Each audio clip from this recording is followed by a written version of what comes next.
வெண்முரசு. சென்னா வேங்கை 75. வாசிப்பது சந்தீப். உதடுகளின் அசைவிலிருந்து பேசப்படும் சொற்களை விழிகளால் கேட்டறியும் அதரஸ்புடம் என்னும் கலையை 7 ஆண்டுகள் பயின்றிருந்தான் சஞ்சயன். அவன் இளைய யாதவரின் உதடுகளையே நோக்கிக் கொண்டிருந்தான். காலமே அற்றவனாக அச்சொற்களினூடாக அவன் கடந்து சென்றான். பார்த்தா சித்தத்தைக் குவித்து நீ சொற்களைக் கேட்டாயா? உன் உளமயக்கு அழிந்ததா? என்றார் இளைய யாதவர். அர்ஜுனன், ஆம், உன் அருளால் என் அகத்திகைப்பு அழிந்தது. நான் நிலை மீண்டேன். ஐயங்கள் அழிந்தேன். நீ ஆணையிடுவதைச் செய்வேன். சஞ்சயன் பெருமூச்சு விட்டான்.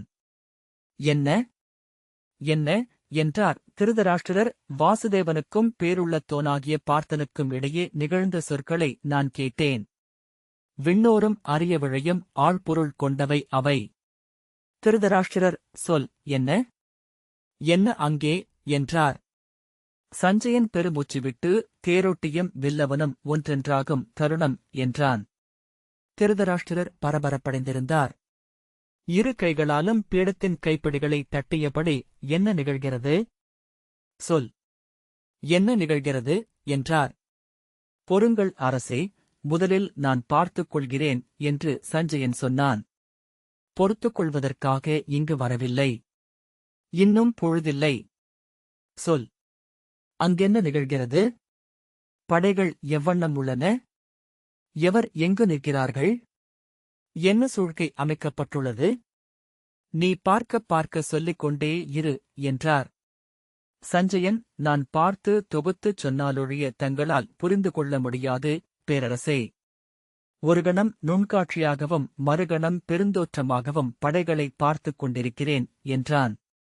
நான் தொகுத்துக் கொள்கிறேன், நான் தொகுத்துக் கொள்கிறேன் என்று திருதராஷ்டிரர் கூவினார். நீ பார்த்ததை அவ்வண்ணமே சொல். உன் கண் அவ்வாறே சொற்களாக மாறட்டும். உன் கண்ணை நான் அடைவேன். சொல் என்றார். ஒரு கணம் அவரை திரும்பி நோக்கிய பின், ஆம், அதுவும் உகந்த வழியே என்று சஞ்சயன் சொன்னான். பேரரசே, கீழே குருக்ஷேத்திரப் பெருங்களம் மாபெரும் 12 படைக்களம் போல் தோற்றமளிக்கிறது. அதன் மேற்கு எல்லையில் கிழக்கு நோக்கியவர்களாக பாண்டவர்களின் படை நின்று கொண்டிருக்கிறது. மறுபக்கம் மேற்கு நோக்கி கௌரவப் படை நிற்கிறது. இரு படைகளுக்கும் பின்புறம் மிக விலகி 5 வெவ்வேறு குழுக்களாக அடுமனையாளர்களும் ஏவலர் குழுக்களும் மருத்துவ நிலைகளும் அமைச்சர் குடில்களும் பொருள் வைப்பு நிலைகளும் அமைந்துள்ளன. பாண்டவ படைகள் முப்பொறிவேலின் வடிவில் இப்போது சூழ்க்கை கொண்டுள்ளன. வேலின் நடுவே அதன் கூர் என விராட மைந்தனாகிய உத்தரன் நின்றிருக்கிறார். அவருக்குப் பின்னால் விராடர்களின் விரைவு புரவிப் படை வெள்ளை ஒளிவிடும் கவசங்களுடன் அணிவகுத்துள்ளது. தொடர்ந்து இருபுறமும் திருஷ்டத்யும்னராலும் பீமனாலும் அவர் காக்கப்படுகிறார். முப்பொறிவேலின் இடப்பக்க கூறாக குலாடகுடியின் சங்கன் தன் விரைவு புரவிப் படையுடன் நின்றிருக்கிறார். வலது கூர்முனையாக குலாடகுடியின் மூத்தவனாகிய ஸ்வேதன் நின்றிருக்கிறார். விரைவு படைகள் அனைத்தும் புரவிகளில் எடுத்துச் செல்லத்தக்க நீளமில்லாத விற்களை ஏந்தியவர்கள். அப்புரவிப் படைகளின் பின்னால் நீள்வில் ஏந்திய வில்லவர் அமர்ந்த விரைவு தேர்ப்படைகள் நின்றிருக்கின்றன. அவற்றுக்குப் பின்னால் காலாட்படைகள் நிலை கொள்கின்றன என்றான் சஞ்சயன்.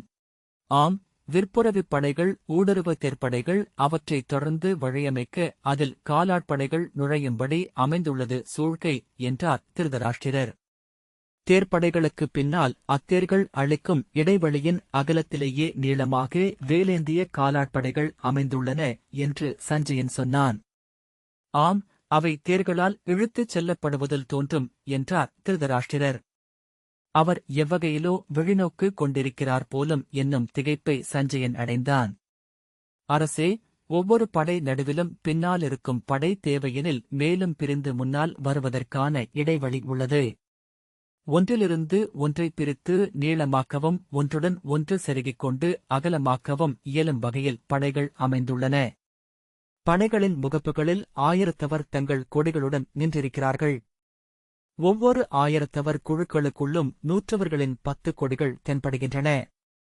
ஓர் 1000தவர் குழுவுக்கு 3 அடுக்கு கொண்ட காவல் நிலையொன்று சகடங்கள் அமைந்த பீடத்தின் மேல் 7 புரவிகளால் இழுக்கப்படுவதாக அமைக்கப்பட்டுள்ளது. அதன்மேல் கொடிவீரர்களும் முழவோசை எழுப்புபவர்களும் அமைந்திருக்கிறார்கள். ஓர் அக்ஷகணிக்கு மையத்தில் பெருங்காவல் நிலை உள்ளது. அதன்மேல் பெருமுரசும் கொம்புகளும் ஏந்தி வீரர்கள் அமர்ந்திருக்கிறார்கள். ஆம், அவை வெவ்வேறு ஒலி எழுப்பும் முழவுகள்.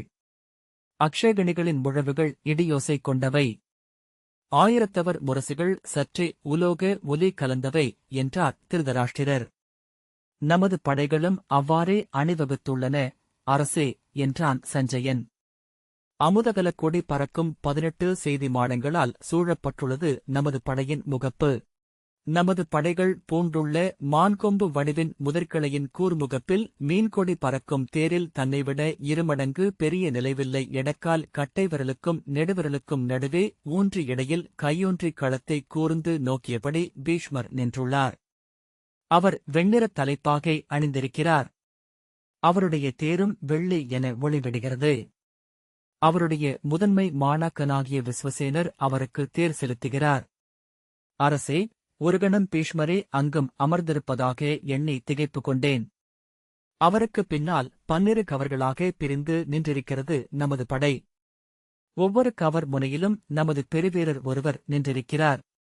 துரோணர், கிருபர், சல்யர், துரியோதனர், சகுனி, அஸ்வத்தாமர், ஜெயத்ரதர், பூருசிரவஸ், கிருதவர்மர், பிரக்ஜோதிஷ மன்னர் பகதத்தர், மாளவ மன்னர் இந்திரசேனர், கலிங்க மன்னர் சுதாயுஷ் ஆகியோரை தெளிவாக காண முடிகிறது என்று சஞ்சயன் சொன்னான். ஒவ்வொருவரையாக பார்க்கிறேன் அரசே. கமண்டலமும் வில்லும் கொண்ட கொடியுடன் துரோணர், எருதுக் கொடியுடன் கிருபர், சிம்மவால் கொடியுடன் அஸ்வத்தாமர், கரடிக் கொடியுடன் ஜெயத்ரதர், கலப்பை கொடியுடன் சல்யர், பசுக்கொடியுடன் கிருதவர்மர், சூரிய கொடியுடன் கலிங்கனான கேதுமான், ஈச்சை இலை கொடியுடன் சகுனி, மலைச்சூரிய கொடியுடன் சுதாயுஷ், படகு கொடியுடன் பகதத்தர் என்று சஞ்சயன் தொடர்ந்தான். அவர்களின் கவசங்களில் அந்த முத்திரைகள் உள்ளன. தேர்க்குஞ்சியிலும் தெரிகின்றன. ஒவ்வொருவர் அருகிலும் கழையன் ஒருவன் நீள்கழையுடன் செல்கிறான். தேர்களில் ஆவத்துணைவர் இருவரும் அறிவிப்பாளர் ஒருவரும் உடன் நிற்கிறார்கள். அவர்களின் புறவிகளும் கழுத்திலும் விலாவிலும் இரும்பு வலை கவசங்கள் அணிந்துள்ளன. முழங்கால் வளைகளும் மூட்டுக்காப்புகளும் கொண்டு காக்கப்பட்டுள்ளன என்றான் சஞ்சயன். மான்கொம்பின் ஒவ்வொரு கவரும் முனையில் ஒரு வேல் கொண்டு முன் வளைந்து நீண்டுள்ளது. ஆம், மான்கொம்புச் சூழ்க்கை நன்று என்று திருதராஷ்டிரர் சொன்னார். பெரிய வெண்பற்களைக் காட்டி சிரித்து தலையை சுழற்றியபடி மிகச் சரியான படைசூழ்க்கை அது. முப்புரி வேலுக்கு மான்கொம்புதான் கேடயமாக இயலும். மிக எளிதில் ஏதேனும் ஒரு கவரில் வேலின் கணு சிக்கிக்கொள்ளும். சற்றே சுழற்றினால் போதும் என்றார்.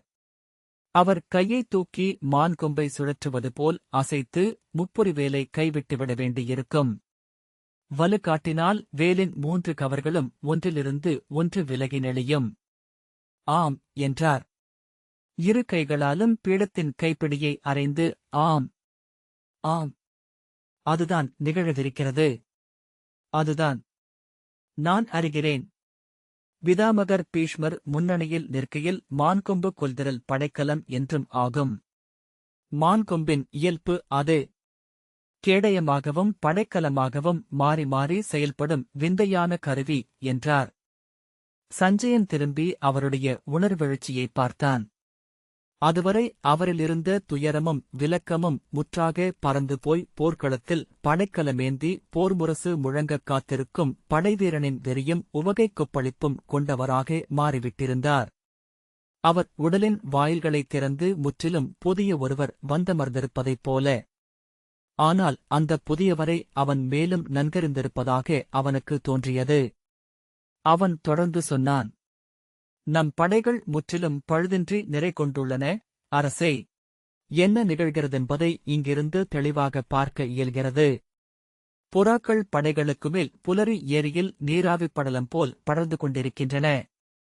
அவை சென்றமரும் இடங்களில் எல்லாம் செய்திகள் சென்று விழுந்து எரியென பற்றிக் கொண்டு அக்கணமே முரசொலியும் கொம்போசையுமாக மாறுகின்றன. அதற்கேற்ப படை மேலும் மேலும் தன்னை கூர்மைப்படுத்தி திரட்டிக் கொள்கிறது. படைவீரர்கள் எருமைத் தோலாலும் யானைத் தோலாலும் ஆன கவசங்களும் ஆமையோட்டக் கவசங்களும் அணிந்திருக்கிறார்கள். வில்லவர்களை எதிர்கொள்ளும் காலாட்படையினர் மார்பில் இரும்புச் சங்கிலி பின்னிய கவசங்களை அணிந்திருக்கிறார்கள். தலைக்கவசங்கள் இரும்புக் குமிழிகள் போல் மின்ன. இங்கிருந்து பார்க்கையில் ஒரு பெரும் நுரைப்படலமென தெரிகிறது படைப்பெருக்கு, என்றான் சஞ்சயன். ஆம், அதை என்னால் பார்க்க முடிகிறது. நுரைப்படலம், இரும்பு நுரைப்படலம் என்று திருதராஷ்டிரர் கூவினார். அரசே, இரு நகரங்கள் ஒன்றையொன்று நோக்கி அமைக்கப்பட்டுள்ளது போல் உள்ளன. படையமைவுகள் மிதக்கும் படகுகளாலான பெருநகரங்கள் என்று சொல்லலாம். எக்களத்திலும் தன்னை கலைத்து புதிய வடிவில் அடக்கிக் கொள்ள வாய்ப்புள்ளவை. இங்கிருந்து பார்க்கையில் அவை ஒன்றையொன்று முட்டும்போது ஒன்றின் இடைவெளிகளில் இன்னொன்று மிகச் சரியாக புகுந்து கொண்டு ஒற்றை வெளியென ஆகும் பொருட்டு அமைக்கப்பட்டவை போல் தோன்றுகின்றன. இருவகை கவசப்படைகளைக் காண்கிறேன். தேர்களால் கொண்டு செல்லப்பட்டு ஒன்றுடன் ஒன்று இணைத்து அடுக்கப்படும் ஆளுயர நிலைக்கவசங்கள். அவற்றை கொண்டு செல்லும் தேர்களுக்கு மேல் அவை தூக்கி வைக்கப்பட்டுள்ளன. ஆணை எழுந்ததும் அவற்றை தாழ்த்தியபடி முன்னால் சென்று இணைத்து கவசங்களாலான சுவரை அமைக்க முடியும். யானைகள் கொண்டு செல்லும் இரும்பு கவசங்கள் 2 ஆள் உயரமானவை. அவை யானைகளின் முட்டுதலையும் தாங்குபவை. அவற்றை தங்கள் முன் சாற்றி வைத்தபடி நின்றிருக்கின்றன யானைகள், என்றான் சஞ்சயன். யானைப்படை 3 வகை. முள்கொண்ட உருளைகளை சங்கிலிகளில் கட்டி துதிக்கையில் வைத்திருக்கும் தாக்குதல் யானை. முன்னணி கவசத்தடைகளை உடைக்கும் நீண்ட தூண்களை ஏந்திய தண்டானை. கவசங்களை ஏந்திய தடையானை, என்றான். இந்தப் போரில் இருபுறமும் யானைப்படை முன்னணிக்கு அனுப்பப்படவில்லை.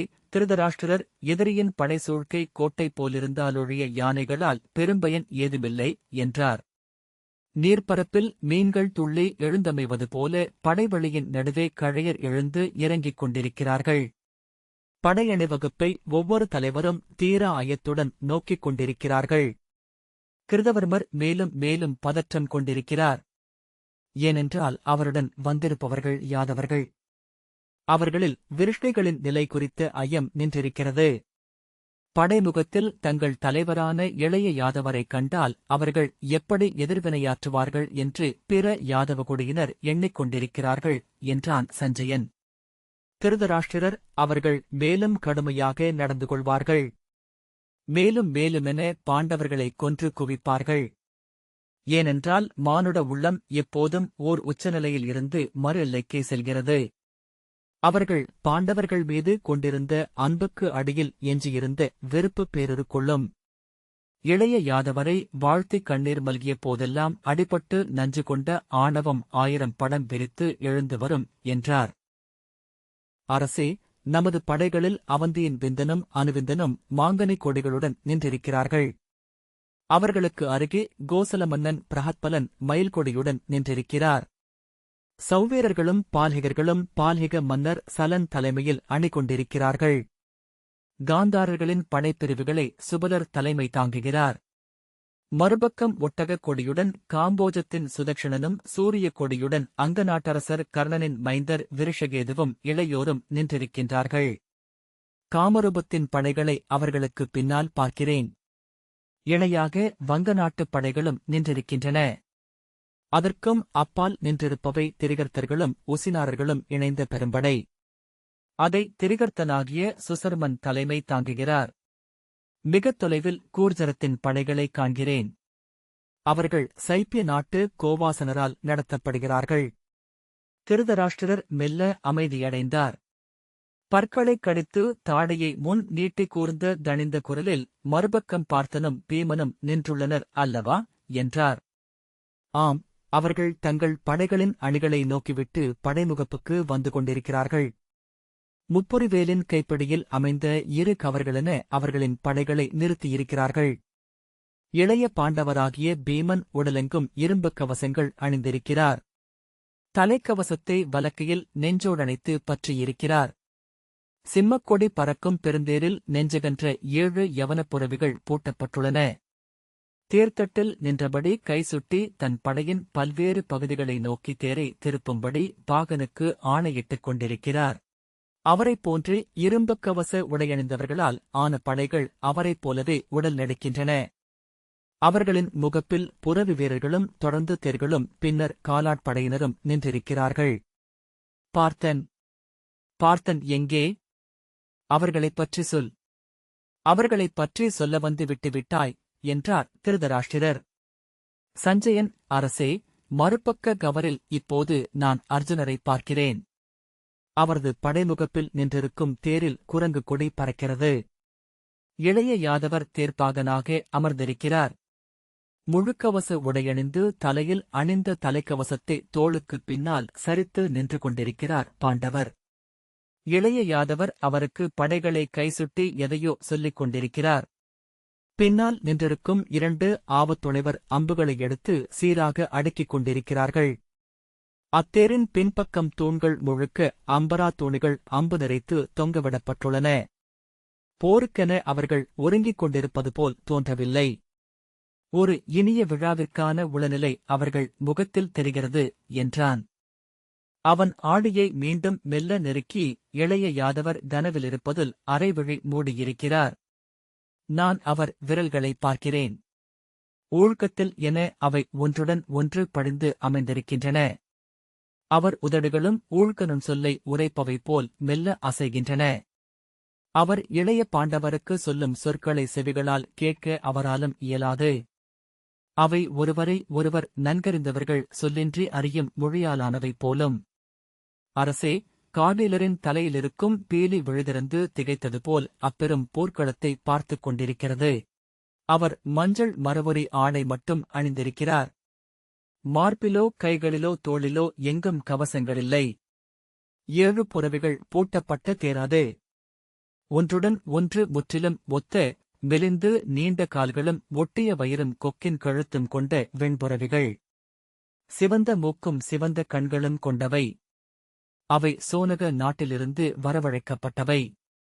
பாலையின் வெண்மணல் அலைகளால் உருவாக்கப்பட்ட கால்கள் கொண்டவை. மிகு விரைவு கொள்ளும் ஆற்றல் பெற்றவை என்றான் சஞ்சயன். என் மைந்தர் எங்கே? என் மைந்தர் என்ன செய்கிறார்கள்? அதை சொல் என்றார் திருதராஷ்டிரர். அரசே, துரியோதன மாமன்னர் யானை மேல் வெண்கொற்றக் கொடை சூடி போர்க்களத்தின் முகப்பு நோக்கி செல்கிறார். அவரைச் சூழ்ந்து இசைச்சுதரும் பிறரும் வாழ்த்தொலி எழுப்பியபடி செல்கிறார்கள். அவருக்கு முன்னால் செல்லும் யானை மேல் அமுதகலக் கொடி பறக்கிறது. அவர் தலைக்கு மேல் அரவு கொடி பறக்கிறது. முற்றிலும் உடல் மறைக்கும் இரும்புக் கவசத்துடன் அவர் தோன்றுகிறார். களமெழுந்த போர்த்தேவன் என தோன்றுகிறார். அவரைச் சூழ்ந்து இலங்கும் கொடிகளும் பாவட்டாக்களும் மின்னும் கொம்புகளின் வளைவுகளும் மலர்காடென உளம் மயங்கச் செய்கின்றன. துரியோதன மாமன்னரை தலைக்கவசமின்றி நோக்கினால் பீமசேனர் என்றே தோன்றும். அவருக்கு நேர் பின்னால் துச்சாதனரும் அவர்களுக்குப் பின்னால் துச்சகரும் துச்சலரும் துர்மதரும் தேர்களில் நின்றிருக்கிறார்கள். பிற கௌரவ இளவரசர்கள் தொடர்ந்து அணி நிரந்துள்ளனர். அவருக்கு வலப்பக்கம் சுபாகு அவரைப் போலவே கவசம் அணிந்து கதையுடன் தேர்தட்டில் நின்றிருக்கிறார். அனைவரும் ஒருவர் பிறிதொருவர் போல் தோன்றுகிறார்கள். அவர்கள் 100வருக்குப் பின்னால் கௌரவ மைந்தர் 1000தவரும் அதேபோல கவச உடையணிந்து புறவிகளில் அமர்ந்திருக்கிறார்கள். அனைவருமே தங்கள் தமையனுக்குரிய அரவுக் கொடியும் அரவு முத்திரையும் கொண்டிருக்கிறார்கள். அரசே, ஒரு கணம் பீமனாகவும் துரியோதனராகவும் கௌரவ பாண்டவ மைந்தராகவும் உருக்கொண்டு நின்றிருப்பது ஒன்றே என்னும் உளமயக்கு உருவாகிறது. மறுபக்கம் யுதிஷ்டிரர் தேருக்கு வந்துவிட்டார் என்று சஞ்சயன் தொடர்ந்தான். நந்தமும் உபநந்தமும் அமைந்த வெண்கொடி பறக்கும் அவருடைய தேரின் இடப்பக்கம் சரபக் கொடி கொண்ட நகுலரின் தேரும் வலப்பக்கம் அன்னக்கொடியுடன் சகதேவரின் தேரும் தெரிகின்றன. நகுலரும் சகதேவரும் தேரிலிருந்து இறங்கி மூத்தவரின் கால் தொட்டு வணங்கி வாழ்த்து கொண்டு தங்கள் படைப்பிரிவுகளுக்கு திரும்பிச் செல்கிறார்கள். அவர்கள் அகன்றதும் காத்து நின்றிருந்த அபிமன்யு துள்ளும் மீன் பொறிக்கப்பட்ட கொடியுடன் வந்து யுதிஷ்டிரரை வணங்குகிறார். அவரைத் தொடர்ந்து சுருதகீர்த்தி காளைக்கொம்பு பொறிக்கப்பட்ட கொடி கொண்ட தேரில் வந்து அவரிடம் வாழ்த்து பெறுகிறார். பாண்டவ மைந்தர் ஒவ்வொருவராக வந்து கொண்டிருக்கிறார்கள். கோவிதாரா கொடி கொண்ட தேரில் திருஷ்டத்யும்னர் ஆணைகளை பிறப்பித்தபடி படைமுகப்பில் தேரில் சென்று கொண்டிருக்கிறார். விற்கொடி தேரில் பாஞ்சாலர் நின்றிருக்க அவரைத் தொடர்ந்து அவருடைய படைகள் 7 நீள்சுவர்கள் என அணிகொண்டிருக்கின்றன. சாத்யகியின் காளைக் கொடியை காண்கிறேன். தொலைவு வரை விரிந்துள்ள இந்திரபிரஸ்தத்தின் படைகளை அவர் ஆள்கிறார். மச்சர்களின் மீன் கொடிகளும் முதலைக் கொடிகளும் மீன்குத்திக் கொடிகளும், மல்ல நாட்டவரின் எருமைக் கொடிகளும் பன்றிக் கொடிகளும் கழுதைக் கொடிகளும், கிராதர்களின் காகக் கொடிகளும் ஆந்தைக் கொடிகளும், நிஷாதர்களின் ஆமைக் கொடிகளும் முள்ளம்பன்றிக் கொடிகளும், அசுரர்களின் யானைக் கொடிகளும் கழுகுக் கொடிகளும் வல்லோருக் கொடிகளும் நெடுந்தொலைவு வரை நிறைந்துள்ளன. கௌரவர்களின் புறவிகள் அனைத்தும் கரும்பட்டு போல் உடல் கொண்டவை. விரிந்த நெஞ்சும் உறுதியான கால்களும் நரம்புகள் புடைத்து பெரும் கழுத்தும் கொண்டிருக்கின்றன என்றான் சஞ்சயன். ஆம், அவை தளராதவை. எத்தனை விரைந்தாலும் போர்க்களத்தில் அவை நாக்கை நீட்டுவதில்லை, நுரை உமிழ்வதில்லை என்றார் திருதராஷ்டிரர். தேர்களிலும் வேறுபாடுள்ளது. கௌரவர்களின் தேர்கள் எடைமிக்கவை, வலிமையானவை. பெரும்பாலும் அவை ஒன்றுக்கு மேற்பட்ட புறவிகளால் இழுக்கப்படுகின்றன. சகடங்களில் அச்சுகளில் பிற சகடங்களை வெட்டும்படி சுழலும் கத்திகள் கொண்டவை. அவற்றின் புறவிக்கால்களிலும் அணுகுபவர்களை வெட்டும் கூர்கத்திகள் உள்ளன. பாண்டவர் படைகளில் ஒற்றைப் புறவிகளால் இழுக்கப்படும் மெல்லிய தேர்களே மிகுதி. அங்கே பெரும்பாலான படைவீரர்கள் எளிய காலாட்கள் என்றான் சஞ்சயன். அவர்கள் அவன் ஒருவனை மட்டுமே நம்பி வந்துள்ளனர் என்றார் திருதராஷ்டிரர். நான் இப்போது அஸ்வத்தாமரை பார்க்கிறேன். அவர் இரு கைகளையும் கட்டி ஊழ்கத்திலென முகம் கொண்டு வலக்காலை முன்வைத்து வில்லோன்றி தேர்த்தட்டில் காத்து நின்றிருக்கிறார். பீஷ்மர் அதோ தேர்த்தட்டில் அரை விழுமூடி நின்றிருக்கிறார். அவருடைய வில்லின் நான் மட்டும் இறுகி விம்மி நின்றுள்ளது. பூசனைக்கோ நூல் நவிலவோ அமர்ந்திருக்கும் யோகியினுடையது போல் தோன்றுகிறது அவர் முகம். அரசே, துரோணரை பார்க்கிறேன். அவர் தன் தாடியை மென்மயிர் வலையால் கட்டிக் கொண்டை போலாக்கியிருக்கிறார். தலையிலும் தோலாலான நாடாக்களைச் சுற்றிக் கொண்டே இட்டிருக்கிறார். அவர் மடியிலுள்ளது நீண்டவில். அம்பரா தோணியை வலப்பக்கம் வைத்து ஒவ்வொரு அம்பாக எடுத்து அதன் கூர்முனையை நோக்கி மீண்டும் வைத்துக் கொண்டிருக்கிறார். முட்டை விரித்து அப்போதே வெளிவந்த சிறு கோழிக் குஞ்சுகளை கை அழுத்தாமல் எடுத்து மென்மயிற்பட்டு நலுங்காமல் நோக்கி அவற்றின் நெல்மணி அலகை வருடி வைப்பவர் போலிருக்கிறார். முகமும் அவ்வண்ணமே கனிந்துள்ளது என்றான் சஞ்சயன். கிருபர் அருகே நின்றிருக்கும் ஏவலனுக்கு ஆணைகளை பிறப்பித்துக் கொண்டிருக்கிறார். அவர் ஓர் வகுப்பில் இருப்பவர் போலவே தோன்றுகிறார். ஜெயத்ரதர் தன் கைகளில் தோலுரைகளை ஒவ்வொரு விரலாக இழுத்து நன்கு அணிந்து கொண்டிருக்கிறார். இல்லை, அவற்றை அவர் கழற்றுகிறார். மீண்டும் அணிந்து கொள்கிறார் என்றான் சஞ்சயன். திருதராஷ்டிரர், ஆம், அவன் இயல்பு அது. ஒவ்வொன்றும் அதன் மிகச் சரியான வடிவிலேயே அமைய வேண்டுமென்று எண்ணுபவன். ஆகவே ஓயாமல் தன்னை திருத்திக் கொண்டிருப்பவன் என்றார். அவ்வியல்பாலேயே அவன் இலக்குகள் குறிதவராமல் சென்று அமைகின்றன. கிருதவர்மரும் தன் கவசங்களை சீரமைத்துக் கொண்டிருக்கிறார். அஸ்வத்தாமர் விழிகளை சுழற்றி படைகளை மீள மீள நோக்குகிறார். பூரிசரவஸ் பதற்றம் கொண்டிருக்கிறார். தேரின் தூணை கைகளால் தட்டிக் கொண்டிருக்கிறார். கைகளை மார்பில் கட்டியபடி நிலை கொண்ட உடலுடன் இரும்புச் சிலை என வீற்றிருக்கிறார் துரியோதனர். திருதராஷ்டிரர் மெல்ல தளர்ந்து போர் ஒருங்கிவிட்டது. முன்னரே உளங்களில் நிகழத் தொடங்கிவிட்டது. நான் இப்போது என் முன் நிகழவிருக்கும் போரை கண்டு கொண்டிருக்கிறேன் என்றார். எரிச்சலுற்றவரைப் போல வானை பார். பொழுது விடிய இன்னும் எவ்வளவு நாழிகை இருக்கிறது என்றார். சஞ்சயன், வானம் நன்கு ஒளிபெற்றுவிட்டது பேரரசே. ஒவ்வொருவரும் பிறிதொருவர் விழியை நன்கு நோக்கும் கணம் வரை போருக்கு பொழுது விடியவில்லை என்பதே கணக்கு. ஆகவே இன்னும் சற்று நேரத்தில் அறிவிப்பு மேடையிலிருந்து செய்தி எழக்கூடும் என்றான். ஆம் என்று திருதராஷ்டிரர் பெருமூச்சு விட்டார். ஒவ்வொருவரும் பொறுமையின் எல்லையில் நின்றிருக்கிறார்கள். அரசே, யானைகள் நிலையழிந்து அசைகின்றன. புறவிகள் முன்கால்களால் நிலத்தை தட்டுகின்றன. தேர்களின் சகடங்கள் முன்னும் பின்னுமென அசைந்து கொண்டிருக்கின்றன. மெல்ல திரும்பும் வேல்முனைகளில் விழியொளி தோன்றி மறைகிறது. தேர்களின் குமிழ்முகடுகளில் காலையொளி குடியேறிவிட்டிருக்கிறது. ஒவ்வொருவரும் தங்கள் உயர் நிகழ்வின் உச்சத்தில் நின்றிருக்கிறார்கள் என்றான் சஞ்சயன். திருதராஷ்டிரர், ஆம், நான் இழுபட்டு நின்றிருக்கும் அம்பின் உரைநிலை என்றார். அப்போது அதன் கூரில் அமைந்த தெய்வம் ஆம் ஆம் ஆம் என சொல்லிக் கொள்கிறது என்பார்கள். சஞ்சயன், அரசே என்றான். மேலும் பேச அவனால் இயலவில்லை. அவன் மேற்கிலிருந்து எழுந்து பாண்டவப் படைகளைக் கடந்து கிழக்கு நோக்கி சென்ற காற்றை கண்களால் பார்த்துக் கொண்டிருந்தான். பல்லாயிரம் ஆடைகளும் கொடிகளும் பாவட்டாக்களும் அசைய செம்மஞ்சள் வண்ண ஒழுக்கெனச் சென்று கௌரவர் படையை அடைந்தது. அது அங்கே வண்ணம் மாறி செந்நீல அலை என்று உருக்கொண்டது. எதிர்காற்றில் கௌரவர் விழிமூடி தூசு படலத்தை தவிர்த்தனர். கொடிகளும் யானைகளின் செவிகளும் பின்னோக்கி திரும்பின. என்ன என்றார் திருதராஷ்டிரர். காற்று என்று அவன் சொன்னான். எங்கிருந்து என்று அவர் கேட்டார். மேற்கிலிருந்து என்றான். அவர் மறுமொழி சொல்லாமல் நீள்மூச்செறிந்தார். இந்த வாசிப்பை கேட்டதற்கு நன்றி.